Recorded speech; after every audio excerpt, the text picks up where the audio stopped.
નમસ્કાર દર્શક મિત્રો, ફોકલ પોઈન્ટ બાય અજય ઉમટમાં ફરી એકવાર આપ સૌનું સ્વાગત છે. વડાપ્રધાન બન્યા બાદ એટલે કે 2014માં નરેન્દ્રભાઈ દેશના વડાપ્રધાન બન્યા ત્યારબાદ પહેલી વખત વિધિવત રીતે ઔપચારિક દ્રષ્ટિએ જોવા જઈએ તો નાગપુર ખાતે રાષ્ટ્રીય સ્વયંસેવક સંઘના હેડક્વાર્ટરની પ્રથમ વખત મુલાકાત લઈ રહ્યા છે.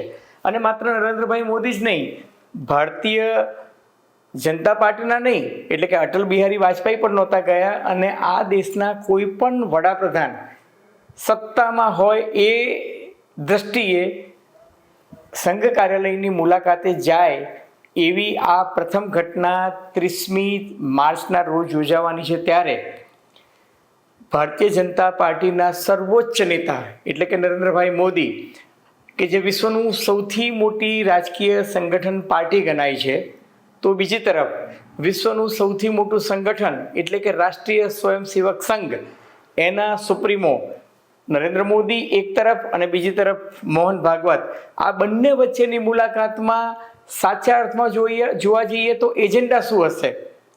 શું ભારતીય જનતા પાર્ટીના રાષ્ટ્રીય અધ્યક્ષપદનું કોકડું જે છે એ આ મુલાકાતમાં ઉકેલાશે?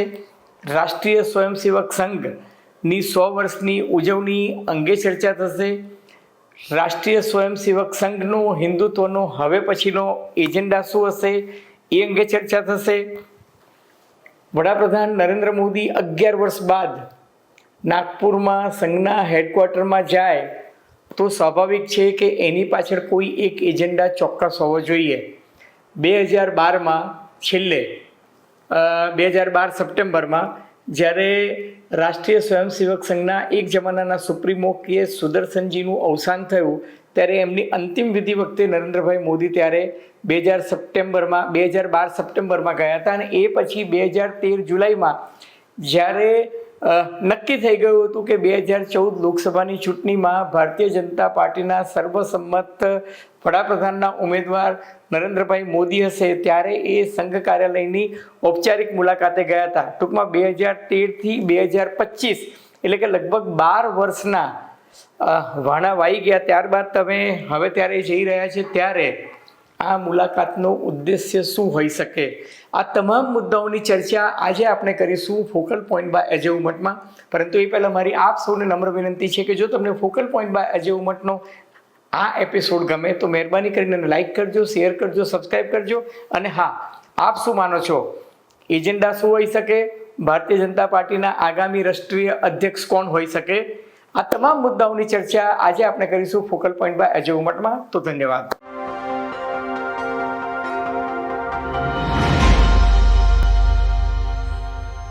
તો મિત્રો, જો તમને યાદ હોય તો જ્યારે 2024 લોકસભાની ચૂંટણી ચાલતી હતી ત્યારે એક તબક્કે મે મહિનામાં ઇન્ડિયન એક્સપ્રેસના એક ઇન્ટરવ્યૂમાં ભારતીય જનતા પાર્ટીના હાલના રાષ્ટ્રીય અધ્યક્ષ જેપી નડ્ડાએ એવું કહ્યું હતું કે ભારતીય જનતા પાર્ટી હવે ખૂબ આગળ વધી ચૂકી છે અને અમને રાષ્ટ્રીય સ્વયંસેવક સંઘની જરૂરિયાત નથી. એમના શબ્દોમાં કહું તો कि हो सकता है शुरुआत में हम अक्षम એટલે કે सक्षम नहीं होइए, शुरुआत में हम अक्षम रहे होंगे, संघ की ज़रूरत पड़ती थी, आज हम बहुत आगे बढ़ गए हैं. तो भारतीय जनता पार्टी अब अपने आप को खुद चलाती है. आरएसएस की यानी कि संघ की अब हमें ज़रूरत नहीं है. संघ एक आइडियोलॉजिकल ऑर्गेनाइजेशन है, એટલે કે સંઘ એક વિચારસરણીથી ચાલતું સંગઠન છે. ઉનકી ખુદ કી એક સાંસ્કૃતિક વિચારધારા है. કહેવાનું તાત્પર્ય એ હતું કે રાષ્ટ્રીય સ્વયંસેવક સંઘને મેન્ટર પદે હવે ભારતીય જનતા પાર્ટી સ્વીકારતી નથી. અને ત્યારબાદ તમે જોયું હશે કે લોકસભાની ચૂંટણીમાં સંઘ પરિવારે પોતાનું એક અંતર ભારતીય જનતા પાર્ટીથી જાળવી રાખ્યું અને ભારતીય જનતા પાર્ટીને લોકસભાની ચૂંટણીમાં 240 બેઠકો જ મળી. અને એ 240 બેઠકો મળી ત્યારબાદ ભારતીય જનતા પાર્ટીને ચંદ્રબાબુ નાયડુ આંધ્રપ્રદેશના મુખ્યમંત્રી અને નીતિશ કુમાર બિહારના મુખ્યમંત્રી ઉપરાંત તત્કાલીન મહારાષ્ટ્રના મુખ્યમંત્રી એકનાથ શિંદેની પાર્ટીનો શરદ પવારથી વિખૂટા પડેલા એનસીપીના જૂથના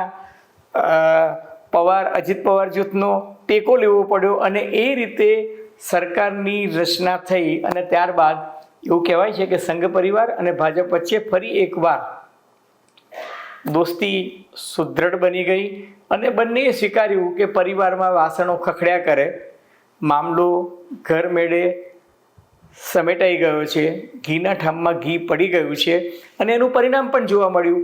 હરિયાણાની વિધાનસભાની ચૂંટણી હોય, મહારાષ્ટ્રની વિધાનસભાની ચૂંટણી હોય કે દિલ્હીની વિધાનસભા ચૂંટણીમાં સંઘ પરિવારે તન મન અને ધનથી ભારતીય જનતા પાર્ટીની મદદ કરી અને ત્રણેય રાજ્યોમાં ભારતીય જનતા પાર્ટીને જ્વલંત વિજય, અકલ્પનીય વિજય જે છે ત્રણેય રાજ્યોમાં પ્રાપ્ત થયો.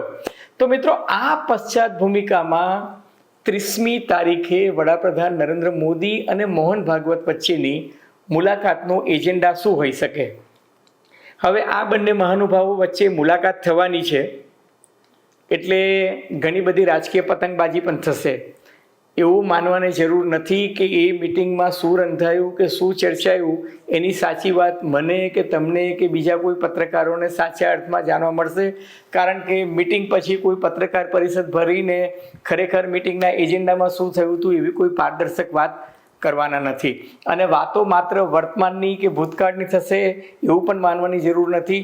ભવિષ્યમાં સંઘની ભૂમિકા શું રહેશે, ભારતીય જનતા પાર્ટીની ભૂમિકા શું રહેશે, હિન્દુત્વનો એજન્ડા શું ચાલશે, ઘણા બધા મુદ્દે ચર્ચા થશે.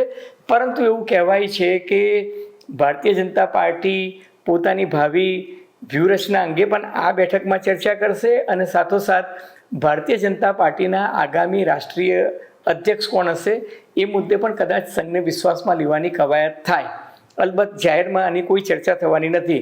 આમ જોવા જઈએ તો વડાપ્રધાન નરેન્દ્ર મોદીનો નાગપુર ખાતેનો કાર્યક્રમ અત્યંત ભરચક છે. એક તો એ માધવ નેત્રાલય પ્રીમિયમ સેન્ટર જે છે ત્યાં સૌથી પહેલાં તો ભૂમિપૂજન કરવા જઈ રહ્યા છે અને ત્યાં મોહન ભાગવતજી સંઘના સુપ્રીમો જે છે એ એમની સાથે ઉપસ્થિત રહેશે અને બંને એક ડાયસ જે છે એક જ મંચ પર સાથે રહેશે. ત્યારબાદ આરએસએસનું હેડક્વાર્ટર કે જે હેડગેવાર સ્મૃતિ મંદિર તરીકે ઓળખાય છે ત્યાં વડાપ્રધાન નરેન્દ્ર મોદી જશે અને ત્યાં એ મોહન ભાગવત સાથે બહુ જ વિગતે ચર્ચા કરશે એવું મનાઈ રહ્યું છે. ત્યારબાદ વડાપ્રધાન નરેન્દ્ર મોદી દીક્ષાભૂમિ કે જ્યાં બાબા સાહેબ આંબેડકરે બૌદ્ધ ધર્મ અંગીકાર કર્યો હતો, પોતાના હજારો ટેકેદારો સહિત એ ઘટના સ્થળની એ મુલાકાત લેશે અને ત્યારબાદ સાંજે સોલાર ડિફેન્સ પાર્ક અને એરોસ્પેસ લિમિટેડની જે શસ્ત્ર બનાવવાની ફેક્ટરી છે ત્યાંની પણ મુલાકાત લેશે. એટલે આ બધા ભરચક કાર્યક્રમો દરમિયાન એજન્ડા પર શું વાત થશે એ જાહેરમાં નહીં આવે, પરંતુ એક વાત નિશ્ચિત છે કે સંઘ અને ભારતીય જનતા પાર્ટીના સંબંધો વિશે ચર્ચા થશે. આમ તો બંને સંગઠન વચ્ચે જે છે એ ચોલી દામનનો રિશ્તો છે. આમ કહી શકાય કે ઘર નાળનો પણ રિશ્તો છે, કારણ કે સંઘ પરિવાર અંતે તો એક માતૃ સંસ્થા છે. અને એટલું જ નહીં, વડાપ્રધાન નરેન્દ્ર મોદીએ અવારનવાર અનેક મંચ પરથી સંઘ પરિવારના વખાણ પણ કર્યા છે. છેલ્લે તમે જોવા જાઓ તો 2014માં નરેન્દ્રભાઈ વડાપ્રધાન બન્યા ત્યારબાદ મોહન ભાગવત ખુદ દિલ્હી જઈને એમને અભિનંદન આપવા ગયા હતા. એટલું જ નહીં, તમે છેલ્લે જોયું હશે તો 2024 જાન્યુઆરીમાં રામ મંદિરનું જ્યારે લોકાર્પણ થયું ત્યારે પણ મોહન ભાગવત જે છે એ કાર્યક્રમમાં વડાપ્રધાન નરેન્દ્ર મોદી સાથે રહ્યા હતા. અનેક કાર્યક્રમોમાં બંને મહાનુભાવો સાથે જોવા મળે છે અને મોદીએ હમણાં જ ગત ફેબ્રુઆરીમાં એક કાર્યક્રમમાં કહ્યું હતું કે સંઘ પરિવાર તો છે એ હિન્દુત્વના વટવૃક્ષ સમાન છે. એટલું જ નહીં, તાજેતરમાં અમેરિકાના એક પોડકાસ્ટર જે હતા એની સાથેના ઇન્ટરવ્યૂમાં નરેન્દ્ર મોદીએ કહ્યું હતું કે ભાઈ, સંઘ પરિવારમાં મારી કારકિર્દીના શરૂઆતના વર્ષોનું ઘડતર થયું છે. એટલે સંઘ પરિવારને તેઓ હંમેશા પોતે વ્યક્તિગત દ્રષ્ટિએ ક્રેડિટ આપતા જ રહ્યા છે અને સંઘ પરિવાર આ વખતે પોતાની સ્થાપનાનું શતાબ્દી વર્ષ ઉજવી રહ્યું છે. મહારાષ્ટ્રમાં પણ ભાજપની સરકાર છે, કેન્દ્રમાં પણ ભાજપની સરકાર છે અને ત્યારે ભારતીય જનતા પાર્ટીની સંગઠનની ચૂંટણીઓ આવી રહી છે.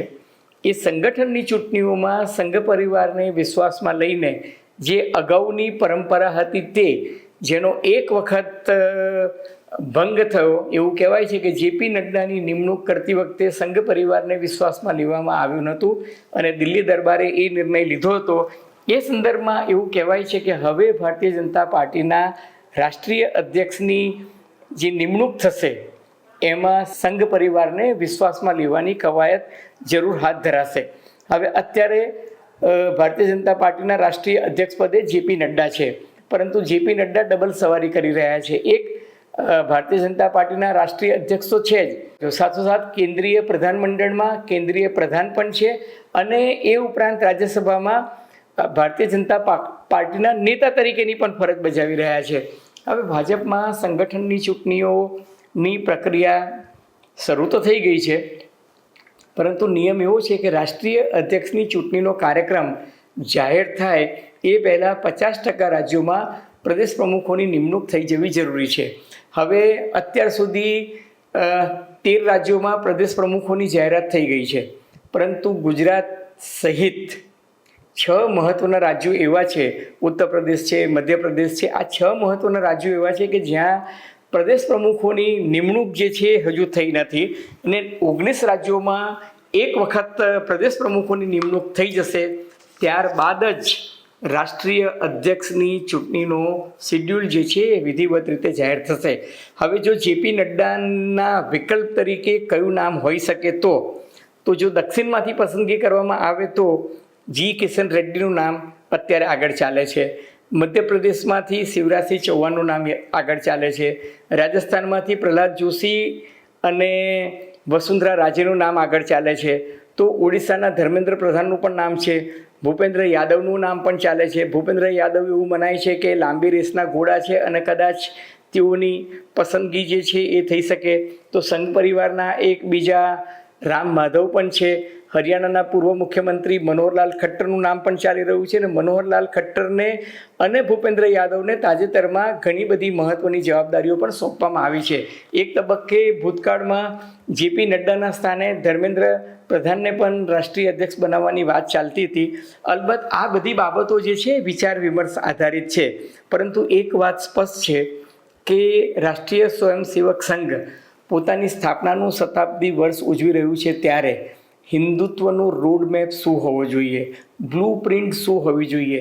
2014ની લોકસભા ચૂંટણીમાં ભાજપ સંપૂર્ણ બહુમતી સાથે 303 બેઠક સાથે જ્યારે સત્તામાં આવ્યું ત્યારે એવું કહેવાતું હતું કે ભાઈ 3 મુખ્ય એજન્ડા છે. એ 3 મુખ્ય એજન્ડામાં એક હતું જમ્મુ કાશ્મીરમાંથી 370મી કલમ જે છે એ નાબૂદ કરવી. એ મિશન જે છે એ પાર પડી ગયું છે.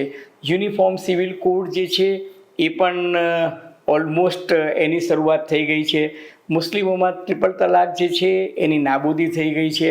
અને સૌથી મહત્ત્વની વાત કે અયોધ્યામાં ભવ્યાતિ ભવ્ય રામ મંદિર નિર્માણનું કામ પણ થઈ ગયું છે. સિટીઝન એમેન્ડમેન્ટ એક્ટ પણ આવી ગયો છે. ટૂંકમાં રાષ્ટ્રીય સ્વયંસેવક સંઘના હિન્દુત્વના ઘણા બધા એજન્ડા જે છે પાર પડ્યા છે, અને હવે રાષ્ટ્રીય સ્વયંસેવક સંઘ એ કટ્ટર હિન્દુત્વવાદી માર્ગથી, એટલે કે જેને રેડિકલ હિન્દુઇઝમ જે કહે છે એનાથી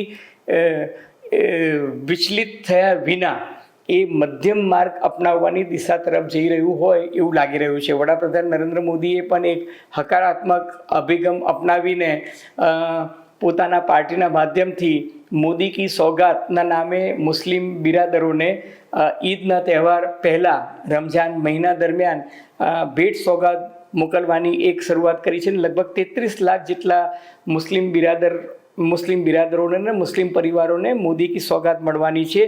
એ સંદર્ભમાં તમે જુઓ તો મોહન ભાગવતનું નિવેદન જે છે એ ખૂબ સૂચક છે. એમણે કહ્યું છે કે હિન્દુઓએ દરેક મસ્જિદમાં જઈને શિવલિંગ શોધવાની જરૂર નથી.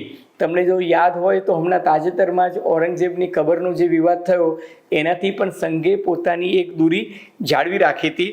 અને એટલે જ એવું લાગે છે કે સંઘ પરિવારની ચિંતા રાહુલ ગાંધીએ જે જ્ઞાતિવાદના આધારે હિન્દુત્વની મતબેંકનું ધ્રુવીકરણ કરવાનો પ્રયાસ કર્યો છે એનાથી બચવાની કોશિશ કરી રહ્યું છે. રાષ્ટ્રીય સ્વયંસેવક સંઘ અને ભાજપ નથી ઈચ્છતું કે જ્ઞાતિવાદની આડી અને ઊભી ધરીમાં હિન્દુત્વની વોટ બેંક જે છે એ વહેંચાઈ જાય. જ્ઞાતિ આધારિત વસ્તી ગણતરી અને બંધારણ બચાવોના નામે, અનામતની ટકાવારી વધારવાના નામે રાહુલ ગાંધી અને કોંગ્રેસ પાર્ટી જે એજન્ડા ચલાવી રહી છે ભાષાવાદ અથવા તો પ્રાદેશિકવાદના નામે મમતા બેનર્જી, સ્ટાલિન અને દક્ષિણના બીજા મુખ્યમંત્રીઓ જે રીતે નોર્થ અને સાઉથ એટલે કે ઉત્તરના રાજ્યો અને દક્ષિણના રાજ્યો વચ્ચે એક વિખવાદ ઊભો કરવાની કોશિશ કરી રહ્યા છે, ત્યારે અખંડ ભારતની ફિલોસોફીમાં માનતું સંઘ પરિવાર મને એવું લાગે છે કે જ્યારે વિશ્વની સૌથી મોટી સંગઠનાત્મક રાજકીય પાર્ટીના સુપ્રીમો એટલે કે નરેન્દ્રભાઈ મોદી અને બીજું કે વિશ્વનું સૌથી મોટું સંગઠન મનાતું રાષ્ટ્રીય સ્વયંસેવક સંઘના નેતા અથવા તો સુપ્રીમો મોહન ભાગવત, આ બંને વચ્ચે જ્યારે મુલાકાત થતી હોય ત્યારે મને એવું લાગે છે કે ચિંતા અને ચિંતન ભવિષ્ય અંગેનું હશે. અલબત્ત મિત્રો, આ બધું જો અને તો રાજકીય અટકળોની વાત છે, આગે દેખો હોતા હે ક્યાં. પરંતુ એક વાત ચોક્કસ છે કે જો તમને નવગુજરાત સમય અને અમદાવાદ મિરરના સથવારે ફોકલ પોઈન્ટ બાય અજય ઉમટનો આ એપિસોડ ગમ્યો હોય તો મહેરબાની કરીને એને લાઇક કરજો, શેર કરજો, સબસ્ક્રાઈબ કરજો. અને આપ શું માનો છો, ભારતીય જનતા પાર્ટીના રાષ્ટ્રીય અધ્યક્ષ તરીકે કોણ આવશે? સંઘ પરિવારનો હિન્દુત્વનો આગામી દિવસનો એજન્ડા શું હશે? ભારતીય જનતા પાર્ટીની નીતિ રીતિ શું હશે? એ અંગે આપની ટીકા ટિપ્પણી અને અવલોકનો અમને ગમશે. ધન્યવાદ, ખૂબ ખૂબ આભાર.